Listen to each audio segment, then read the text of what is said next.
Okay, kalau kita tengok pada T-shape ni, di bahagian ini yang saya merahkan tu, itu sebenarnya kita boleh consider sebagai belakang sebenarnya. Itu saya dah buat, mungkin dah nampak lah. Dah buat dan dah hantar kan.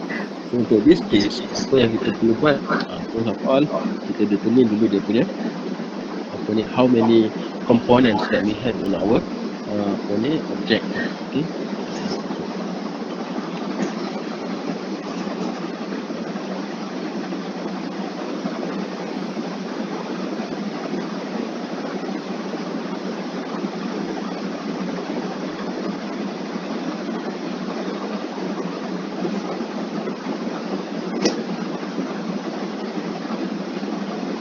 Okay, nampak kan?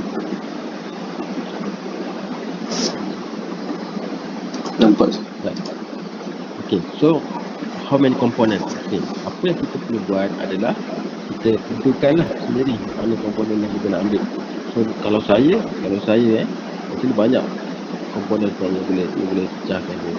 So ini yang saya nak birukan ini, maksudnya kita tengoklah itu komponen baru lah kita pecahkan tu. Right, the first one is the total rectangle untuk yang sebelah kiri. Total termasuk sekali yang putih tu. Itu satu total. And then yang kedua saya nak ambil yang putih tu lah. Kita consider sebagai lubang lah. And then yang ketiga yang ni di sebelah kanan tu. Itu pun sama juga macam satu. Kita consider sebagai overall rectangle lah. And then kita tolakkan dengan yang putih di bawah tu. Komponen yang keempat. So di sebelah sini bawah, ini kelima, ini yang ke-6. Boleh. And then bawah ni pula kita ada lagi sebab memandangkan pasu kita, kalau tengok saya merahkan pasu kita adalah ini. Okay, X. So di sebelah bawah paksi X, paksi Y negatif tu kita akan ada satu komponen lain. Kita kena pecahkan juga sebab dia punya satu di paksi yang lain. Kalau di sebelah atas tu kita boleh consider sebagai satu komponen lah. Memandangkan dia pecah by positif negatif untuk Y axis, kita kena pecahkan komponen. Jadi overall we have 8 components. Okay. Alright, and then kita dah tentukan komponen, kita boleh start analyze lah for each component tu. Alright, so first component, so kita lukis balik Y, X, and then ini kat atas. Komponen yang pertama ni komponen yang pertama. So dia punya tinggi tu sini ke sini adalah 20 mm.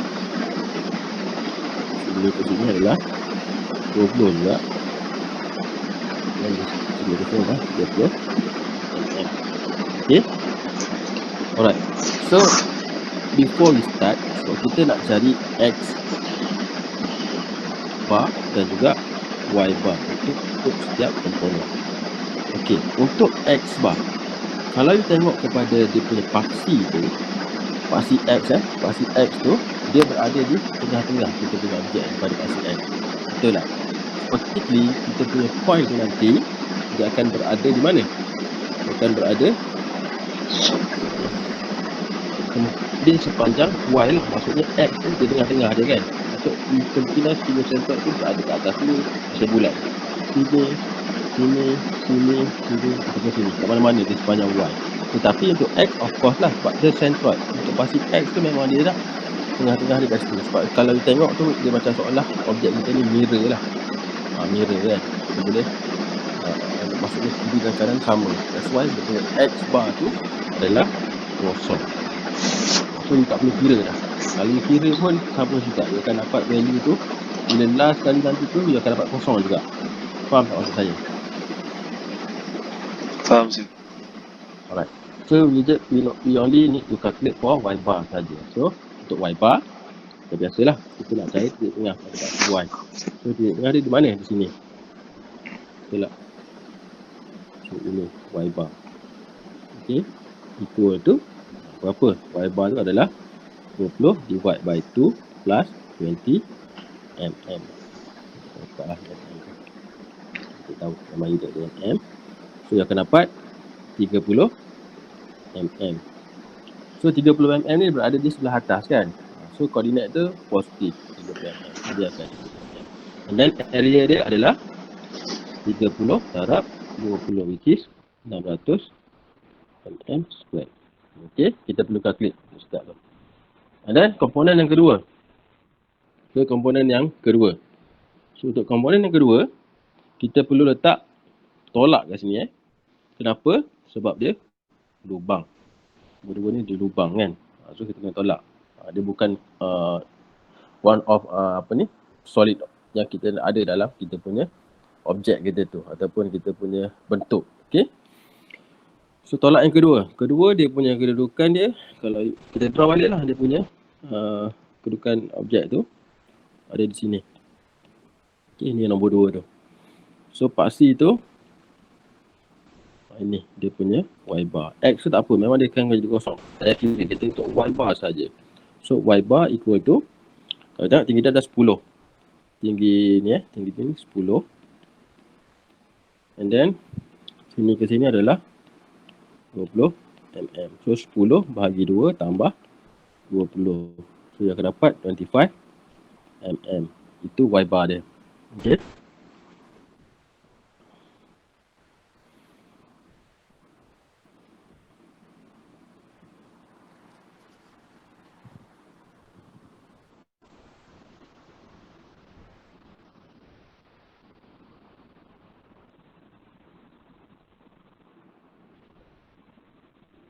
Okay. So, baru nak start. Ada lagi yang masuk.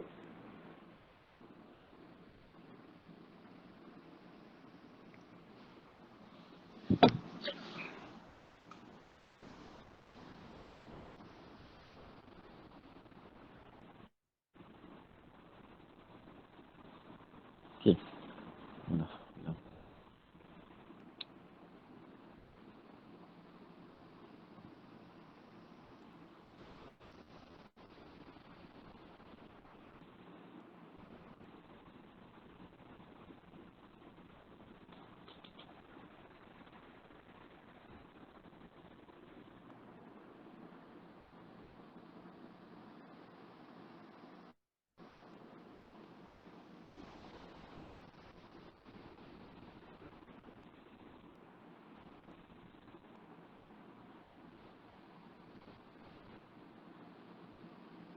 Suara saya dengar tak? Dengar je. Okay. Saya nak present screen dia lambat nak masuk. Nanti nak masalah ni. Sebab dia bila hujan ni masalah internet lah ni. Okay.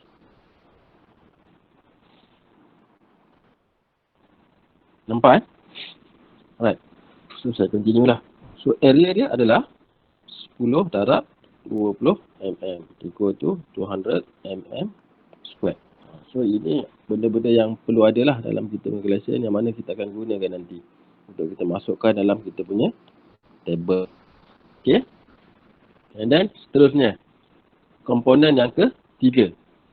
So komponen yang ketiga dia adalah sama dengan komponen yang pertama. Cuma kedudukan sahaja. Kalau sebelum ini kedudukan dia di sebelah negatif untuk paksi X. But now it is in positive location lah, area of paksi X. Alright.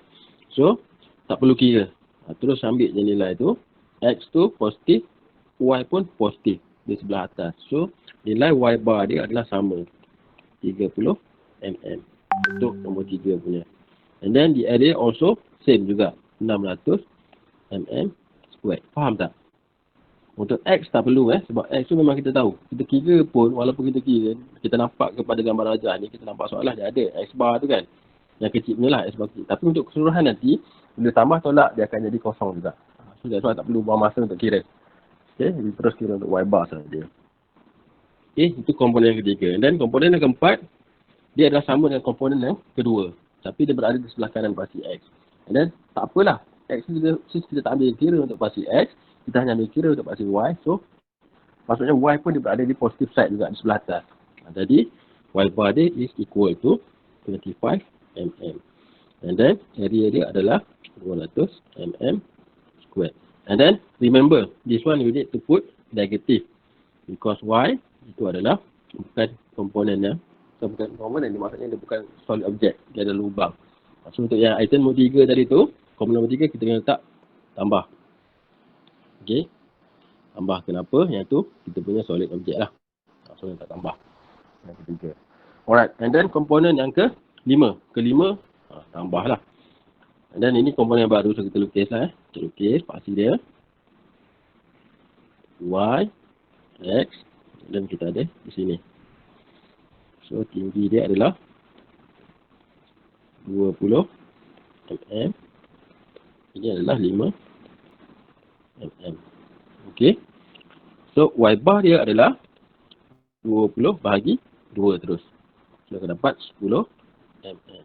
Dan area dia ada positif lah sebab dia berada di sebelah positif untuk Y. 20 darab 5 which is 100 mm square. Okey. So ini value-value yang kena highlight lah. Okey, yang akan guna, yang akan masukkan dalam table tu nanti. And then for item number 6, this one is number 5 tadi, and then number 6. Number 6 pun kena plus juga sebab dia objek kita yang solid. Okey. Y, X. Dia berada di sebelah kanan. So yang ni sama dengan nombor 5 tadi. So dari nilai yang ambil nilai yang sama jugalah. So Y bar equal to 10 mm. And then A dia, area dia adalah 20/5 which is 100. Ambil terus 100. Dia bentuk yang sama kan. So please berhati-hati dari segi positif negatif. Dalam kes ini kalau kita tengok bentuk yang sama and then dia berada dalam region yang positif untuk Y. So that's why lah Y bar itu positif 10 mm untuk dua-dua sekali tu, 5 dan 6. Okay. And then yang ketujuh pun tambah juga sebab dia solid objek kita. Lukis Y, X berada di sebelah bawah. So tinggi dia adalah 30 mm. Lebar dia adalah 5 mm. Alright, so Y bar dia adalah negatif sebab dia berada Y tu sebelah bawah. Paksi dia tu paksi negatif. Negatif 30 bahagi 2 which is negatif 15 mm. And then the area is 30 darab 5, 150 mm square. Okay, so area rujuk kepada positif negatif tadi. Yang ini. Positif ni. Area tu. So tak payah letaklah negatif, kita hanya paksi tu saja. Koordinat untuk paksi saja kita letak negatif. Positif negatif untuk area tu kita ambil kira untuk nak tengok objek kita tu lubang ataupun tidak. Okay. And then the last one is komponen yang ke-8. So ke-8 ni dia sama yang ke-7 cuma dia berada di sebelah kanan kan. So since kita tak ambil kira X, so Y dia adalah sama lah sebab dia berada di dalam negatif punya region. So Y bar equal to negatif 15 mm dan area dia adalah 150 mm square. Okay. So kita dah dapat dah semua nilai-nilai ini dan we draw table lah. Draw table So table kita ada komponen dan area. So dalam kes ini X bar kita tak ambil kira kan. So kita ambil kira Y bar sahaja. And then K Y bar. So kita ada 8 komponen. Komponen yang pertama. So area dia adalah 600. Saya letaklah M square. Kita tahulah sini kita letak M square terus kat sini. Sini MM. Sini MM kuasa 3. Okay. So, komponen yang pertama, dia punya area adalah 600. Y bar dia adalah positif 30. Okey. Komponen yang kedua, minus kena letak negatif area tu. Sebab dia adalah kira bukan objek kita lah, kosong, ruang yang kosong. So, dia 200. And then, Y bar dia adalah 25. Dan komponen yang ketiga sama, 600 area dia kepada 30. Komponen yang keempat negatif 200 25 sama. Komponen yang kelima dia punya tu area 100 10. Yang keenam sama juga 100 10. Ketujuh 8. So ketujuh pun positif. Area 150 negatif 15. 150 negatif 15. Alright, so far faham tak? Ada apa nak tanya? Faham, sir. So kita ada summation of area yang kita kena cari and then also summation of area times Y bar. So kita calculate first the AY bar untuk for each component. So this one is 1800. This one is 900 darab 25 negative 5000. Okay. Sorry, 3 kosong dia. So this one is 5000, 1000, 1000. Okay, 15 darab 150 negatif 2250, 2250. So kita tambahlah dia. 18,000 darab 2 tolak 10,000 tambah 2,000 tolak 2250 dalam 2. So yang ni 23500. Dan total area dia 200 1200 tolak 400 tambah 200 tambah 300. So 1300. Betul lah? Semua dapat sama tak? So Y bar dia adalah 23500 bahagi dengan 1300. 23500 bahagi answer. So 18.1 mm. Okay. So ini jawapan kita. Dia punya centroid dia. Okay. Final answer for the centroid. Besar sikit. Oh dah besar dah. Okay. So inilah dia punya final answer dia. Alright. So kalau kita tengok balik kepada gambar rajah tu, kat mana 18.5 tu? You ambil daripada pasi X, dia naik ke atas pada positif sini 20. Ini dia. So dia berada di sini. 18.1. Okay. mm tu. So which is the location is here lah. Ini koordinat dia. Jadi koordinat dia adalah 0, 18.1. Boleh faham? Boleh sir. Okay. So kalau semua dah okey, dah faham, itulah senang je. So basically this one you will you will see it again in strength of material for the next semester. So next semester you akan tengok ni, you need to calculate the Y bar and also at the same time you need to calculate the moment of inertia. So ada formula dia untuk you nak cari bending stress pada strength tu nanti. And then moment of inertia tu next chapter, which is chapter 5, kita akan tengok apa itu moment of inertia. Yang mana kita nak tengok hari ni lah sekejap lagi. Alright, ada apa nak tanya tak sebelum saya continue dengan chapter 5? Ada orang nak masuk tadi saya rasa? Ada lagi tak dia? Okay.